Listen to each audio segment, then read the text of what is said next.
Bridge city તરીકે ઓળખાતા સુરતના વધુ એક બ્રિજને રિપેરિંગમાં જરૂર હોવાનો રિપોર્ટ આવ્યો હતો અને આ રિપોર્ટ બાદ સુરતના રાંદેરથી ડભોલીને જોડતો આ જહાંગીરપુરાનો બ્રિજ છે આજથી 78 દિવસ માટે બંધ કરવાના આદેશ કરવામાં આવ્યા છે। પણ દ્રશ્ય જોઈ શકાય છે, મહાનગરપાલિકાએ બ્રિજ પર પડેલા ગાબડા ચોમાસા સમયે પૂર્યા હતા અને હવે બ્રિજનું રિપેરિંગ માટેનો આદેશ કર્યો છે। પણ આજથી આ બ્રિજ 78 દિવસ માટે બંધ કરવાના હતા, જેને લઈને બ્રિજ પરથી પસાર થતા લાખો લોકોને 7 થી 8 કિલોમીટર ફરવું પડે તે પ્રકારની સ્થિતિ ઊભી થઈ હતી। પણ કહી શકાય કે દીવા તળે અંધારા જેવી સ્થિતિ મહાનગરપાલિકાની છે। આજથી જે બ્રિજ બંધ કરીને રિપેરિંગ કામ શરૂ કરવાનો તો તેની જગ્યા પર બ્રિજ ચાલુ જોવા મળી રહ્યો છે અને રિપેરિંગનો સામાન હજુ બ્રિજ ઉપર પહોંચ્યો નથી। એટલે કે મહાનગરપાલિકા આગામી દિવસમાં ચૂંટણી આવી રહી છે, તેને લઈને વિકાસની વાતો સાથે અનેક જાહેરાતો કરે છે, પણ કામના નામે મીંડું જોવા મળી રહ્યું છે। ત્યારે કહી શકાય કે બ્રિજ સિટીના બ્રિજને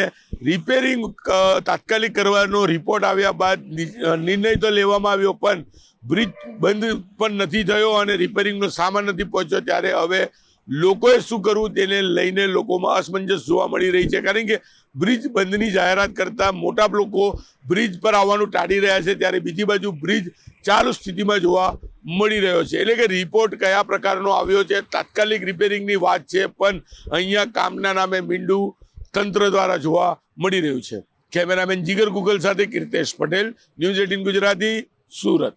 બ્રિજ સિટી તરીકે ઓળખાતા સુરતના વધુ એક બ્રિજને રિપેરિંગમાં જરૂર હોવાનો રિપોર્ટ આવ્યો હતો અને આ રિપોર્ટ બાદ સુરતના રાંદેરથી ડભોલીને જોડતો આ જહાંગીરપુરાનો બ્રિજ છે આજથી 78 દિવસ માટે બંધ કરવાના આદેશ કરવામાં આવ્યા છે। પણ દ્રશ્ય જોઈ શકાય છે, મહાનગરપાલિકાએ બ્રિજ પર પડેલા ગાબડા ચોમાસા સમયે પૂર્યા હતા અને હવે બ્રિજનું રિપેરિંગ માટેનો આદેશ કર્યો છે। પણ આજથી આ બ્રિજ 78 દિવસ માટે બંધ કરવાના હતા, જેને લઈને બ્રિજ પરથી પસાર થતા લાખો લોકોને 7 થી 8 કિલોમીટર ફરવું પડે તે પ્રકારની સ્થિતિ ઊભી થઈ હતી। પણ કહી શકાય કે દીવા તળે અંધારા જેવી સ્થિતિ મહાનગરપાલિકાની છે। આજથી જે બ્રિજ બંધ કરીને રિપેરિંગ કામ શરૂ કરવાનો તો તેની જગ્યા પર બ્રિજ ચાલુ જોવા મળી રહ્યો છે અને રિપેરિંગનો સામાન હજુ બ્રિજ ઉપર પહોંચ્યો નથી। એટલે કે મહાનગરપાલિકા આગામી દિવસમાં ચૂંટણી આવી રહી છે, તેને લઈને વિકાસની વાતો સાથે અનેક જાહેરાતો કરે છે, પણ કામના નામે મીંડું જોવા મળી રહ્યું છે। ત્યારે કહી શકાય કે બ્રિજ સિટીના બ્રિજને